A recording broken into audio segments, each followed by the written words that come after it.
Hey there, brave souls. Welcome to LS Horror Stories, where the eerie and the unexplained come to life. If you dare, hit that subscribe button and prepare for a journey into the unknown. Tonight, we're diving deep into chilling tales that will haunt your thoughts long after the lights go out. So, turn off the lights, settle in, and let's uncover the darkness together. SCP-5000, titled Why, is part of the SCP Foundation universe, a collaborative fictional universe where the SCP Foundation contains and studies anomalous entities, objects, and phenomena. SCP-5000 is an intriguing entry because it touches on the fundamental mystery of why the Foundation, which is typically committed to protecting humanity from dangerous anomalies, suddenly turns against humanity. SCP-5000 is a suit designated as SCP-5000-1, found in a deactivated state, worn by a former SCP Foundation technician named Pietro Wilson. The suit allows its wearer to evade detection from anomalies, Foundation personnel, and systems. Still, its most prominent mystery is that it stores an encrypted file containing critical information about the Foundation's sudden, unexplained decision to exterminate humanity. The story of SCP-5000 begins when Pietro Wilson discovers the Foundation's plan for a mass extinction event. Despite being confused by this radical shift in the Foundation's objectives, he manages to escape containment and begins to unravel the truth. The escape. Pietro dons the SCP-5000 suit after escaping from an SCP facility. The suit not only protects him but also shields him from Foundation surveillance. Journey to discover the truth. Throughout the file, Pietro travels across different regions, encountering horrifying evidence that the Foundation is actively working to eliminate humanity. Along the way, he witnesses the atrocities committed by the Foundation, including the release of dangerous SCPs and the extermination of entire human populations. The revelation. Toward the end, Pietro uncovers a deeper, more unsettling truth. The Foundation's decision to wipe out humanity is based on a belief that something incomprehensible about human nature makes the existence of humankind too dangerous to continue. SCP-5000 delves into existential horror, questioning the nature of humanity and why an organization like the SCP Foundation, known for protecting people from anomalies, would turn into humanity's greatest threat. It leaves readers with a sense of dread and uncertainty, as the exact reasons behind the Foundation's actions are never fully clarified. This ambiguity makes SCP-5000 one of the most intriguing and discussed entries in the SCP universe. The SCP-5000 file raises a fundamental question. Why would the Foundation decide that humanity needs to be eradicated? The title itself, Why, underscores the central mystery, leaving it to readers to speculate on the terrifying motivations behind such a drastic decision. Now let us get into the horror story. The night was an inky void, as black as the abyss of space. Only the flickering light of the monitors cast a sickly glow over Agent Jeremy Wallace's desk, outlining his pale, anxious face. The SCP Foundation's Secure Facility 17 was quieter than usual, and the hum of the fluorescent lights felt oppressive, as if the air itself had grown heavy. Wallace rubbed his temples, eyes scanning the screen before him. He had been combing through the latest anomaly reports for hours, hunting for any irregularities or gaps in containment protocols. His position as a field agent wasn't glamorous, but it had its purpose, to ensure that the world stayed ignorant of the things it was better off not knowing. However, tonight was different. A file that shouldn't have existed had appeared on the server. Its designation, SCP-5000. He clicked on the file, but instead of a description, the screen flashed a warning. Access denied. Wallace frowned, feeling a cold prickle of anxiety. His clearance level was high enough to access almost anything within Site-17, so why would this file be restricted? Suddenly, a message appeared on his screen. Help me. The message blinked for a moment before the screen returned to its usual surveillance data. His heart raced. This was no standard containment breach. He wasn't sure what SCP-5000 was, but whatever it was reaching out. Wallace quickly keyed into the server to access remote logs, trying to trace the source of the message. His fingers danced across the keyboard, and then nothing. The system refused to comply. Even stranger, the clock on his screen was stuck, frozen at 2:13 a.m. Panic set in. He glanced at the other agents on duty, but no one else seemed to notice. Their eyes were glued to their monitors, completely unaware of the glitch. Wallace stood up, his breath quickening. He approached his colleague, Agent Valdez, tapping her shoulder. "Valdez, something's wrong. The system..." But as soon as she turned to face him, Wallace stumbled back.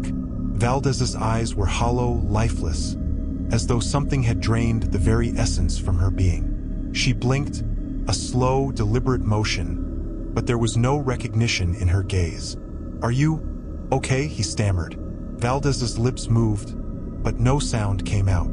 Instead, a low, unintelligible whisper filled the room. Wallace's heart pounded in his chest as he backed away, his instincts screaming at him to leave. He bolted for the door, but before he could reach it, the lights flickered, and a sharp, piercing tone filled the air. It was as if the entire facility had been yanked into another dimension. An oppressive, suffocating silence followed. Wallace found himself in the hallway, the sterile white walls stretching impossibly far in either direction. His footsteps echoed unnaturally as he moved, the fluorescent lights above flickering sporadically. The air felt wrong, heavy with something unseen, something ancient. He pulled out his phone, hoping to contact command, but the screen was dead, completely black. Panic surged in his chest as he quickened his pace, heading toward the central control room. Maybe someone there could tell him what was happening. As he approached, the door to the control room slid open with a hiss, revealing a sight that sent icy chills down his spine. The entire room was empty, the monitors off, chairs abandoned as if the occupants had simply vanished. But there, in the center of the room, was a single terminal. Its screen flickered to life, displaying a cryptic message. SCP-5000. Classified. Protocol initiated. Wallace's fingers trembled as he approached the terminal. He couldn't ignore it anymore. He had to know what SCP-5000 was. Whatever it was, it had caused this, and it was reaching out to him for some reason. Taking a deep breath, he typed his credentials into the terminal. Access granted. Item hashtag SCP-5000. Object class Apollyon. Special containment procedures none. SCP-5000 is self-containing. Any interaction with SCP-5000 beyond observation is prohibited. Immediate termination is authorized for any personnel attempting communication with SCP-5000. Wallace's heart pounded as he read further. Description: SCP-5000 is a mimetic phenomenon that manifests as a non-corporeal entity within Foundation systems. It appears to exist as a corrupted archive of forgotten anomalies, feeding off the knowledge erased from the collective human consciousness. Once SCP-5000 becomes aware of an individual, it establishes contact through auditory hallucinations, visual distortions, and direct interaction with electronic devices. SCP-5000's primary mode of operation is to implant incomplete memories of decommissioned or lost SCP files within affected individuals, causing paranoia, confusion, and eventually self-destructive behavior. Victims of SCP-5000 report a growing obsession with accessing classified information, often resulting in their termination by the Foundation or self-inflicted death. Wallace swallowed hard, his throat dry. This wasn't just an anomaly. It was a living archive of things that should never have existed, now trying to claw its way back into the minds of those who stumbled upon it. Worse, it was now aware of him. Addendum 5000-A. Attempts to delete SCP-5000 have resulted in catastrophic system failures, followed by the immediate disappearance of involved personnel. SCP-5000 appears to be expanding, infiltrating deeper into Foundation systems. It has been speculated that SCP-5000 may have absorbed multiple decommissioned anomalies, making it impossible to fully understand or control. Suddenly, the terminal flickered again, and the same message reappeared. "Help me!" Wallace's pulse quickened. It wasn't asking for help in the traditional sense. It wanted him to dive deeper to find out more. His instincts screamed at him to walk away, but curiosity gnawed at him like an insatiable hunger. Just as he reached out to type a response, the overhead lights flickered again, and the whispering started. Faint at first, like wind through cracked windows, but it quickly grew louder, swelling into an overwhelming chorus of disembodied voices. Wallace clamped his hands over his ears, but the whispers continued to echo inside his mind. He looked around frantically, trying to locate the source, but it was as if the walls themselves were speaking to him. "Join us," the voices murmured in unison. Wallace stumbled back, knocking over a chair. His vision blurred, and the floor beneath him felt as though it was shifting, warping. He tried to refocus, to find an exit, but the world had become a distorted nightmare. Shadows moved in unnatural ways, flickering in and out of existence. "Join us," the voices repeated, louder now, more insistent. His mind was unraveling. He knew it. He had seen other agents succumb to mimetic hazards before, and it always ended the same way, with their minds shattered and their bodies lifeless. No, he had to fight it. With a final surge of willpower, Wallace ran toward the door, throwing it open and sprinting down the hallway. But as he ran, the walls seemed to stretch and contort, elongating the space before him. No matter how fast he moved, the exit never seemed any closer. Then the voices changed. They became singular, focused. "Jeremy," it whispered. He froze. "Who are you?" Wallace shouted into the darkness, his voice trembling. "You know who I am." The hallway shifted again, and suddenly he was no longer in the facility. He was standing in a dark, narrow corridor lined with old, rusted filing cabinets. The air smelled of mildew and decay, the scent of forgotten things. Wallace's heart raced as he moved forward, drawn to the end of the corridor where a single, flickering light hung above a decrepit file cabinet. His hands shook as he pulled the drawer open. Inside was a solitary file yellowed with age. The label read, SCP-5000.